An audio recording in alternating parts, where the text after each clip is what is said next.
రాజీవ్ గారు, ఏంటి కూటమి క్రెడిట్ కొట్టేస్తోంది అంటున్నారు. అయితే ఒకవేళ నిజంగా మీరే కనుక భూ సర్వే కానీ మిగతా అన్ని అంశాల్లో కూడా మేం చేసిన ఆలోచన అని అంటున్నారు. మీరు చేసి ఉంటే కనుక ఎందుకు మిమ్మల్ని ప్రజలు తిరస్కరిస్తారు? మీకెందుకు రిజల్ట్ రాలేదు?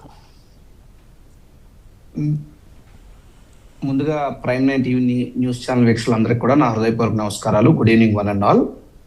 ఒకటండి, క్రెడిట్ చోరీ కూటమి కాదు, క్రెడిట్ చోరీ చంద్రబాబు నాయుడు గారు చేస్తున్నారు. సార్, చంద్రబాబు నాయుడు గారి నాయకత్వం ఆంధ్రప్రదేశ్ రాష్ట్ర కూటమి ప్రభుత్వం ఉంది కాబట్టి మేము ఆ విమర్శ చేస్తా ఉన్నాం. రెండవది, జగన్మోహన్ రెడ్డి గారి నాయకత్వంలో అనేకమైనటువంటి విప్లవాత్మకమైనటువంటి నిర్ణయాలు, చారిత్రాత్మకమైనటువంటి నిర్ణయాలు తీసుకుంటే ప్రతి దాంట్లోని కూడా చంద్రబాబు నాయుడు గారు క్రెడిట్ చోరీకి పాల్పడుతున్నారు. ఈ రాష్ట్రం మొత్తంలో చంద్రబాబు నాయుడు గారు 2024 ఎన్నికల్లో అధికారంలోకి వచ్చిన తర్వాత తెచ్చినటువంటి ఒక అనధికార పథకం పేరు కత్తిరా రిబ్బన్. కత్తిరా రిబ్బన్ అనే ఒక అనధికార పథకాన్ని చంద్రబాబు నాయుడు గారు ఆంధ్రప్రదేశ్ రాష్ట్రంలో అమలు చేస్తారు. అదేంటంటే, రాష్ట్ర వ్యాప్తంగా జగన్మోహన్ రెడ్డి గారు ఎక్కడెక్కడ పని పూర్తి చేసి అనుకోకుండా ప్రభుత్వం మారిపోయిన తర్వాత ఈయన అధికారంలోకి వచ్చి ఆయా చోట్లకి వెళ్ళి ఆ పూర్తయిన నిర్మాణాల దగ్గర ఆయన రిబ్బన్ కట్టేసుకుని ఆయన రిబ్బన్ కత్తితో కత్తిరించేసుకోవడం అనేటువంటి ఒక గొప్ప కార్యక్రమాన్ని మాత్రమే చేస్తా ఉన్నారు. రెండోది, మీరు నిజంగా జగన్మోహన్ రెడ్డి గారు మంచి చేస్తే మీరు ఎందుకు ఎన్నికల్లో ఓడిపోయారని మమ్మల్ని అడుగుతున్నారు. గెలిపోవడం అనేటువంటిది ఖచ్చితంగా దైవాధీనాలు. ఇప్పటి వరకు భారతదేశంలో ఎంతో మంది ప్రముఖులు ఓడిపోయారు. ఈవెన్ ఎన్టీ రామారావు గారు కూడా చిత్తరంజన్ దాస్ అనేటటువంటి ఒక వ్యక్తి చేతిలో ఓటమి పాలకు గురయ్యారు.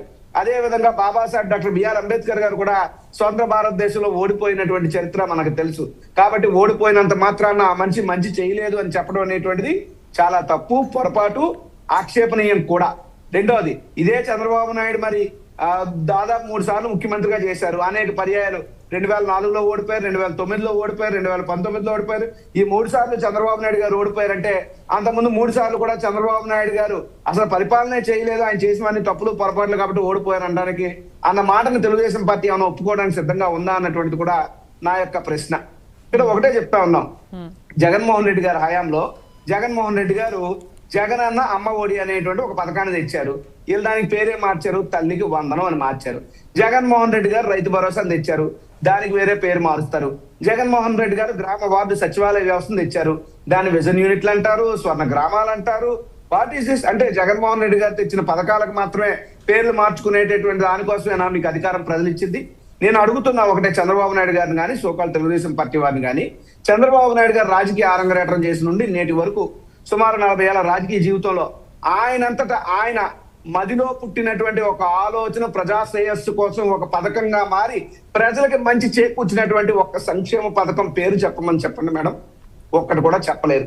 పోనీ చంద్రబాబు నాయుడు గారు తన స్వహస్తాలతో శంకుస్థాపన చేసినటువంటి తన పరిపాలన మాత్రమే పూర్తి చేసి తన స్వహస్తాలతో మళ్ళీ ప్రారంభోత్సవం చేసినటువంటి ఒక ఆర్గనైజేషన్, ఒక సంస్థ, ఒక బిల్డింగ్ ఏదైనా ఉన్నదేమో చెప్పండి. ఎక్కడా ఉండవు. ఎంతసేపు ఎవరో పునాదులు వేస్తేనో, ఎవరో నిర్మాణాలు చేస్తేనో దానికెళ్ళి రిబ్బన్ కట్టుకుని దానికెళ్ళి కటింగ్లు చేసుకుని ఇది నా క్రెడిట్ అని చెప్పుకోవడమే చంద్రబాబు నాయుడు గారు తెలిసినటువంటి పొలిటికల్ మేనేజ్మెంట్ రాజకీయం. కాబట్టి మేము చెప్తా ఉన్నాం, చంద్రబాబు నాయుడు గారు ఆంధ్రప్రదేశ్ రాష్ట్రంలో క్రెడిట్ చోరీ చేయగలరు, ఓటు చోరీ చేయగలరు, ఇక దేన్నైనా సరే ఆయన ఏదైనా చేయగలరు.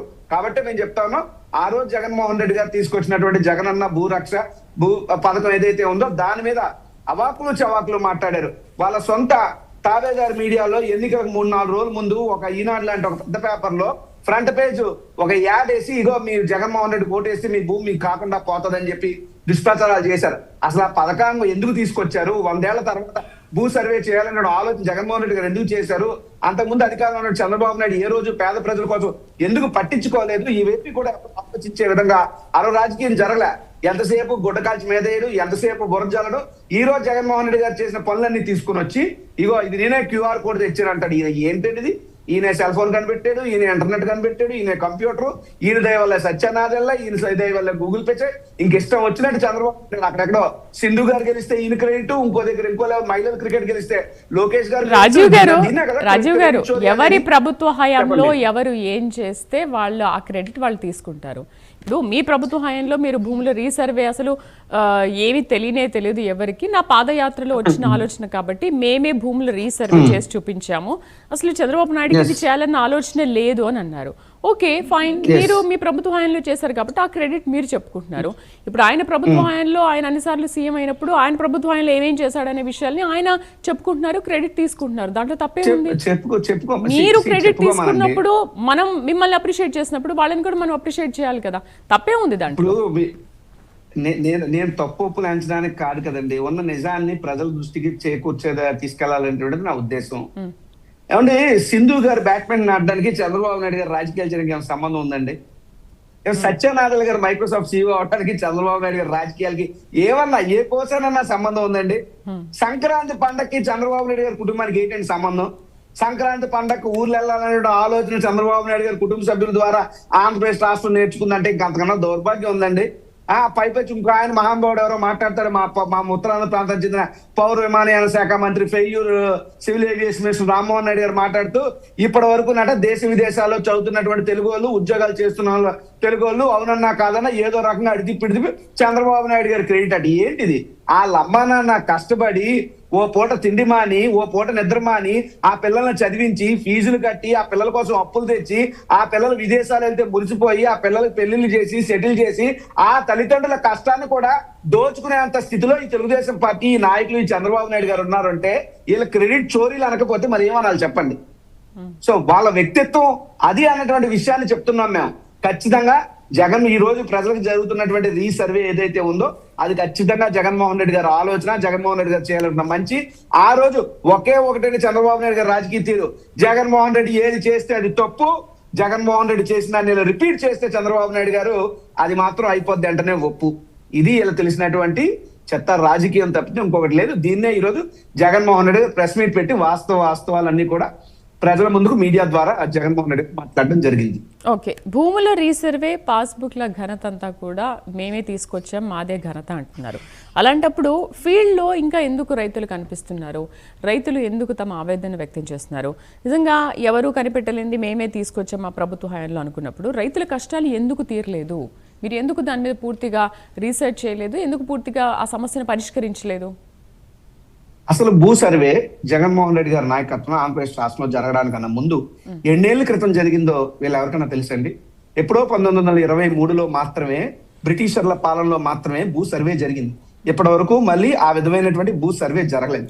అసలు ఈ భూ సర్వేకి సంబంధించి భవిష్యత్తులో ఎటువంటి ట్యాంపరింగ్స్ జరగకూడదని, ఏ రకంగా భూమిని రక్షించుకోవాలి, దానికి సంబంధించి ఏమేమి చెయ్యాలన్నటువంటిదే జగన్మోహన్ రెడ్డి గారు సుమారు 3640 గ్లోబల్ నావిగేషన్ శాటిలైట్ సిస్టమ్స్ గానీ, లేదు అంటే హై యాక్యురసీ GPS గానీ, ఒక 2 విమానాలు, 4 హెలికాప్టర్, 200 పైగా హై అండ్ డ్రోన్స్ ఇవన్నీ తొలిసారిగా వినియోగించి 70 మందికి ట్రైనింగ్ ఇచ్చి అత్యాధునికమైనటువంటి దీంతో ఎప్పుడు చరిత్రలో చూడని విధంగా జగన్మోహన్ రెడ్డి అద్భుతంగా చేశారు. దీన్ని సాక్షాత్తు భారతదేశ పార్లమెంట్ లో కూడా కొనియాడారు.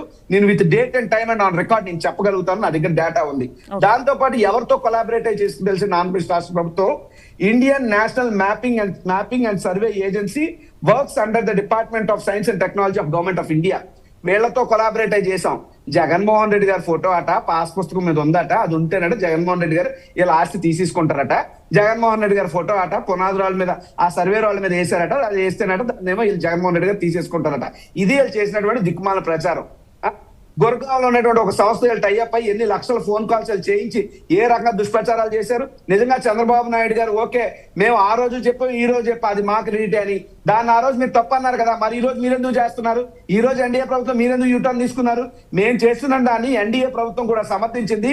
సోకాల్ కేరళ గానీ, మహారాష్ట్ర గానీ, ఇంకా ఇతర రాష్ట్రాల వాళ్ళు మన రాష్ట్రంలో ఏ విధంగా ఇంప్లిమెంట్ చేసామో దాన్ని ఇక్కడికి వచ్చి ఒక స్టడీ ప్రాక్టీస్ గా తీసుకుని వెళ్ళి వాళ్ళ రాష్ట్రాల్లో ఇంప్లిమెంట్ చేసే ప్రయత్నాలు చేశారు.